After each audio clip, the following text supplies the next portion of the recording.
Cauliflower സ്റ്റേക്ക് recipe try ചെയ്തിട്ടുണ്ടോ? സംഭവം ഒരു അടിപൊളി ഐറ്റാട്ടോ. കോളിഫ്ലവർ വാങ്ങിക്കഴിഞ്ഞാൽ മിക്കവാറും വല്ല തോരനോ മെഴുക്കുവരട്ടിയൊക്കെ ആയിട്ട് അവസാനിക്കാനായിരിക്കും പാപത്തിന്റെ വിധി. പക്ഷെ ഒന്നും മനസ്സ് വെച്ചാൽ ഇതുപോലെ വെറൈറ്റി ഐറ്റംസ് ഒക്കെ ഉണ്ടാക്കിയെടുക്കാം. ഒരു 1.5 ഇഞ്ച് കനം വരുന്ന 2 വലിയ പീസ് വെട്ടി മാറ്റി വെച്ചേക്ക്. പിന്നെ ബാക്കി വരുന്ന കുഞ്ഞു പീസുകൾ ഒന്നും കളയേണ്ട, ഒക്കെ നമുക്ക് ആവശ്യമുണ്ട്. മാരിനേഷനൊക്കെ ഓരോരുത്തരുടെ ഇഷ്ടത്തിനനുസരിച്ച് ചേർക്കാം. ഞാൻ കുറച്ച് മുളക് പൊടിയും മഞ്ഞൾപ്പൊടിയും കുരുമുളക് പൊടിയും ഉപ്പും കുറച്ച് ലെമൺ ജ്യൂസും ഒലിവ് ഓയിലും കൂടെ ചേർക്കുന്നുണ്ട്.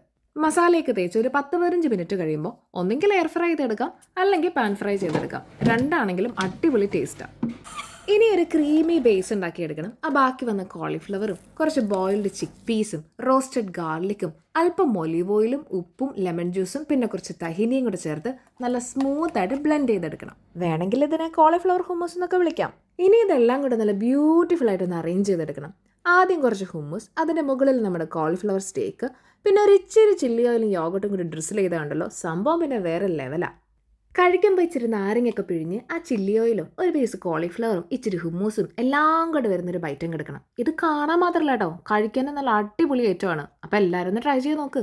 അടിപൊളി.